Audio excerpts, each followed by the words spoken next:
Speedrun.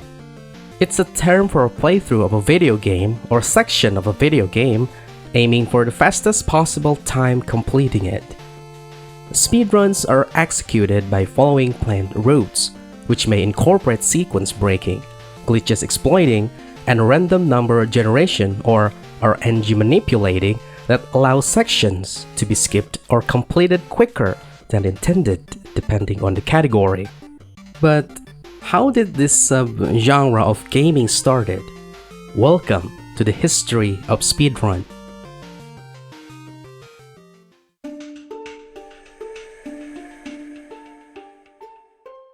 Technically, the concept of speedrun has been around for decades. Drag Race, released in 1977 by Key Games, was the first game to utilize speedrunning's fundamentals.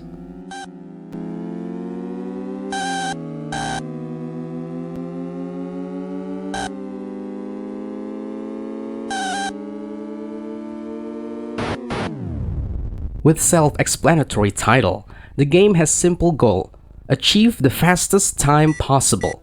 But there's a catch. To quote the game's description, race against a competitor or computer, wait until the start tree shows green, hit the accelerator, and get to fourth gear as soon as you can to get to the checkered flag. Do not shift too fast though, or you will blow the engine. In 1980, a similar game was released by Activision titled Dragster.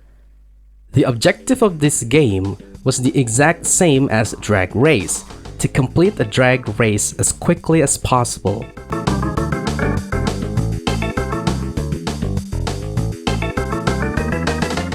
How Dragster came to kickstart the speedrun is when a promotion released by Dragster inviting people to take pictures of their screen if they finished a race in under 6 seconds.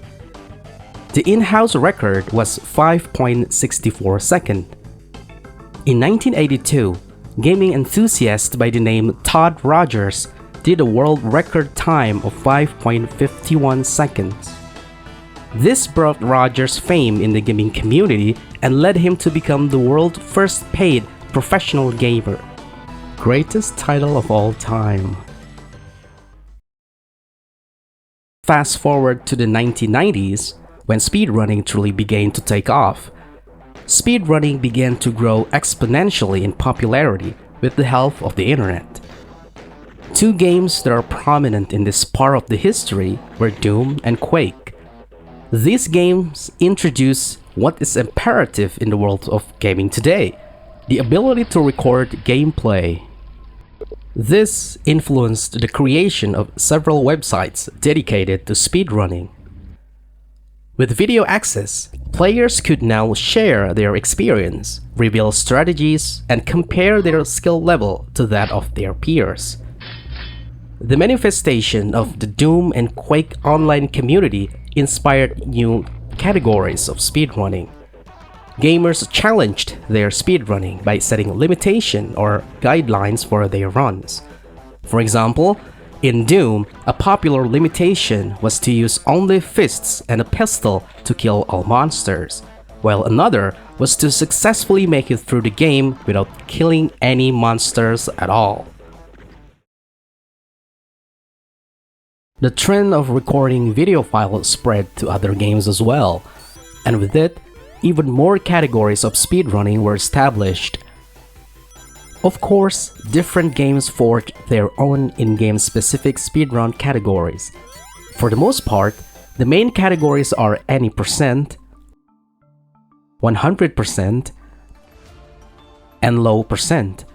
There are also glitched and glitchless run. Let's start with run that allowed to incorporate glitched, hence the name glitched run. Glitched, from this German word, which I won't bother pronouncing, it means to slip, basically taking advantage of the game's fault to skip certain portion of the game. There are 3 types of glitch. The most well-known is physics glitch. This is an error in game's physics engine that causes a specific entity, be it a physics object or a non-player character, to be unintentionally moved to some degree. These kinds of errors can be exploited. Unlike many, the chance of physics error can happen either by entirely random or accidentally caused. Other type of glitch is texture or model glitch. This kind of bug or error causes any specific model or texture to either become distorted or otherwise to not look as intended by the developers. Bethesda's The Elder Scrolls V Skyrim is notorious for this kind of glitch. And then there's sound glitch.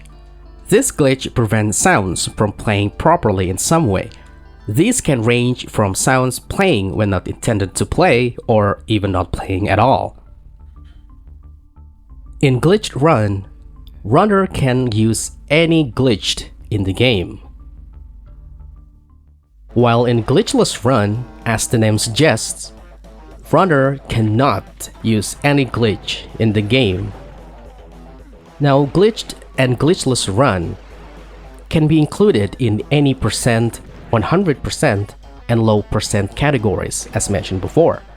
So what is any percent? Any percent is a run in which doesn't put any limitation or stipulation on the player. It only requires them to finish the game in the fastest way they know how. This means players won't try and collect items or achieve goals. The use of glitches can speed up this process, and unless otherwise prohibited, they are an aspect that is frequently a part of a player's success.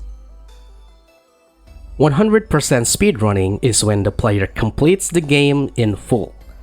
In this style of play, the player must execute all major accomplishments of the game.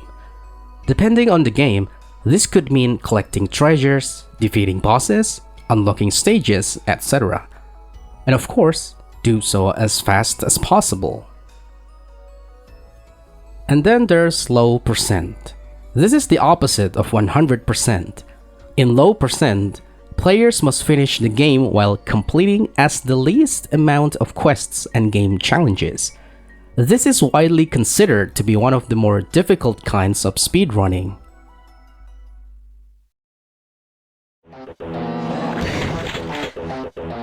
During the early days of Doom speedrunning, a modified version of the Doom source code that makes it possible to record gameplay footage in slow motion and in several sessions was released. It was possible for the first player to start recording tool-assisted demos. A couple of months afterwards, in June 1999, Esko Koskima,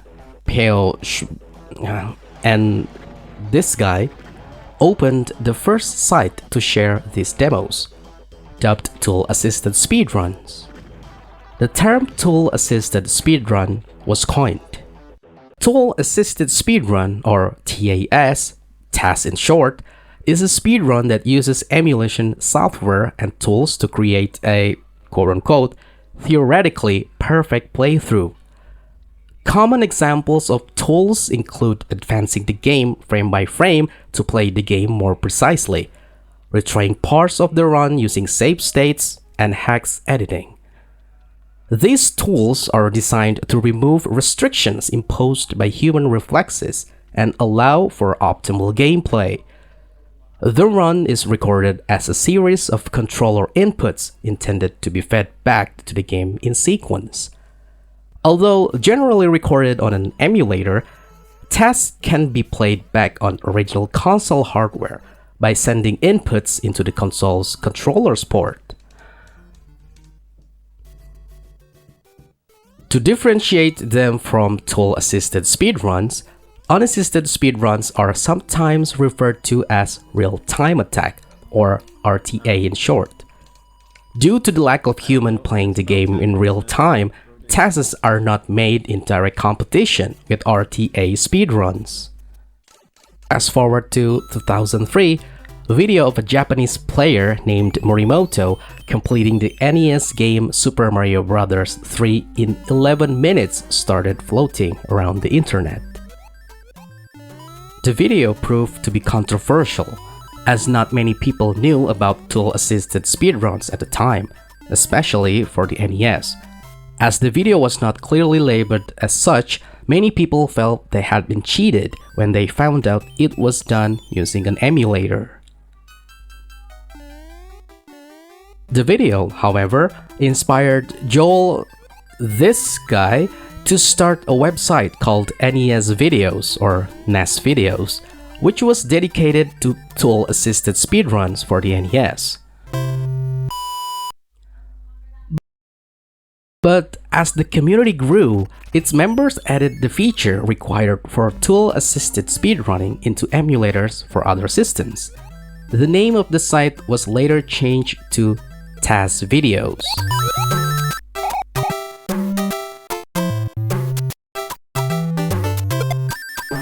Skipping ahead to the late 2000s, another crucial milestone for the expansion of the speedrunning community occurred in 2008. In a world where many have been affected by cancer, a world where Zelda is king, this world where gamers are not portrayed as being helpful to the rest of society. Coming this spring, Friday, March 14th, the Speed Gamers take on Ganon and his minions as they journey through Hyrule and travel through time on their mission to save the princess. Our goal?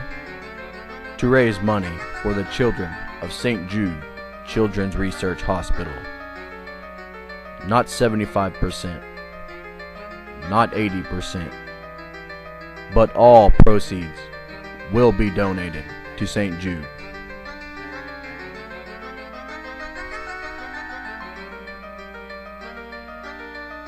Join us as we travel down this path to fight cancer in search of support from viewers like you. 7 games, 3 gamers, 4 consoles, all on one TV. Game prizes given out to you after each game completion. Free to watch. Friday, March 14th. When a group of Texas gamers came together to hold a gaming marathon.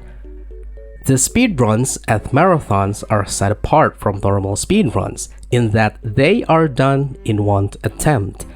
Retrying the run is not allowed and often have accompanying commentary. Many people consider marathons to be important to runners and spectators in the speedrunning community. There is also a speedrun race, a popular format where 2 or more speedrunners are pitted against each other. They require runners to be adept at recovering from setbacks during a speedrun because they cannot start over. Occasionally, races are featured at marathons. The group, the Speed Gamers, saw this marathon as an opportunity to game for a good cause and decided to raise money for charity. In their first speedrunning marathon, the Speed Gamers played all major Zelda games over the course of 72 hours, raising $1,090 for St. Jude Children's Research Hospital. This marathon went on to help inspire the creation of the well-known gaming convention, Games Done Quick, or GDQ. Games Done Quick is a semi-annual video game speedrun charity marathon held in the United States, originally organized by the Speed Demos Archive and Speedrun's live communities. Since 2015, it has been handled by Games Done Quick. Held since 2010, the events have raised money for several charities. Speedrunning in video games is a concept that seems foreign and even questionable to most. The idea of playing video games should be for leisure, which implies we should do it at our own pace. Remember the hours or even days you might have spent collecting 120 stars in Super Mario 64? Well, it can optimally be done in around 100 minutes. How about the first time you went through Ocarina of Time? The speedrunners have you here too, with a run that can be completed in a little under 20 minutes. The premise of speedrunning feels like it should be boring, but in the control of a master, it's almost hypnotic. Every move is carefully calculated, executed with precision, and can even mean breaking the game down to the code level and figuring out how each input affects the code overall. I really appreciate the time you spent watching my content. Do please let me know what should we talk about next. Please consider subscribing to support the channel and tap the like button if you find this content entertaining and worth watching. Thanks again.